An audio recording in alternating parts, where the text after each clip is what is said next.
Lugwig Wittgenstein Ethics Video Presentation by Alicia D'Amour. Some background on Wittgenstein is that he was born on April 26, 1889 in Vienna, Austria-Hungary. Wittgenstein was the youngest of 9 siblings and was born into one of the richest families in Austria at the time. His father, Karl Wittgenstein, famously knew and was friends with Andrew Carnegie. Although his family held power and status, they were known to be very troubled. Although many of his siblings were talented, including himself, 3 of his siblings later in his life committed suicide. Wittgenstein did not pass as unfortunate as his siblings. He passed due to natural causes in Cambridge, England on April 29, 1951. Wittgenstein's main focuses in philosophy were logic, mathematics, mind, and language. In this presentation, we'll be only talking about his philosophy of language, which we'll get more into on the next slide. But Wittgenstein's family had a Jewish lineage, a very deep one at that, but because of the violent Jewish hate at the time, his father took on the last name of his boss and gave it to his wife and kids to appear more Christian. Later on in his life, his parents decided to baptize all 9 children to truly appear Christian to society around them. Wittgenstein's educational background is more practical rather than classic for a child of his family's status. He chose a rather practical school route in comparison to elite universities in Europe. In comparison, they'd be Ivy Leagues to us. His education started in Reitschule in Litz, then continued to a technical academy in Berlin, and then in 1908, Wittgenstein began his studies at the College of Technology in Manchester. During his time at Manchester, Wittgenstein attended a Foundations of Mathematics discussion group, where he first got introduced to Bertrand Russell's book, Principles of Mathematics, where Russell published that in 1903. In 1911, Wittgenstein was led to Cambridge to attend physical lectures of Russell. Then in 1912, became an undergraduate in philosophy at the University of Cambridge. From attending Trinity College of Cambridge, it gained him friends like Bertrand Russell, G.E. Moore, and John Maynard Keynes. When Wittgenstein passed in 1951, it is famously quoted that Bertrand Russell had a fabulous time with Wittgenstein and spoke very highly of his intellectual powers.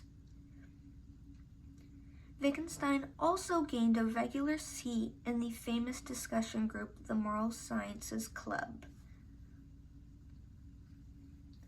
At the outbreak of World War I, Wittgenstein became a soldier, but despite being excused military service due to his health, he still volunteered to serve his country during World War I. Doing so, under these cruel, violent conditions, he was also awarded several medals for bravery. To surprise, under the same circumstances, Wittgenstein begins writing his famous book.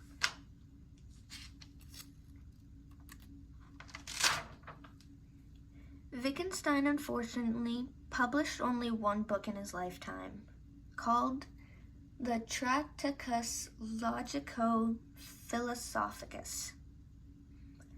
Any other work he started or ideas that originated from Wittgenstein, were continued and worked on by devoted students of his and other philosophers that thought they could take a grasp on it and continue the work for him.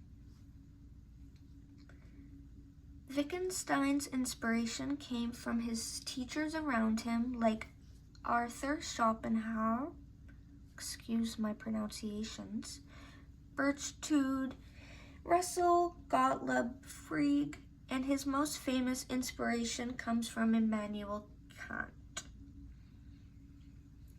The book style is quite different than styles we're familiar with. Wittgenstein sets the book up in a way where his thoughts are not arguments, but declarative statements.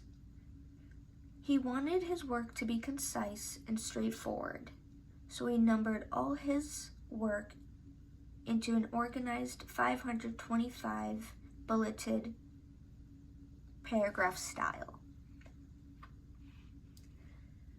Wittgenstein is famous to summarize his one and only book as "What can be said at all can be said clearly, and what we cannot talk about we must pass over in silence," which in Wittgenstein's famous summary,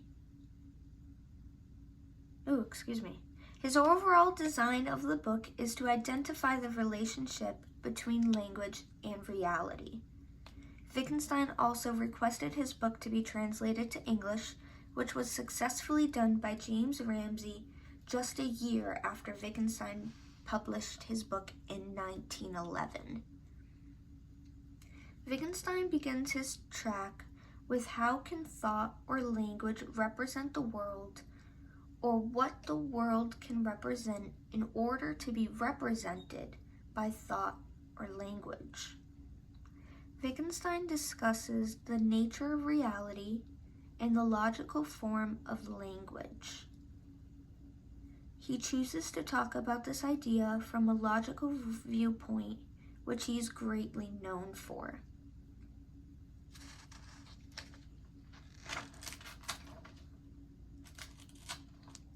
Later in the book, Wittgenstein talks about his picture theory of language. The idea meaning the function of language has to create pictures of reality.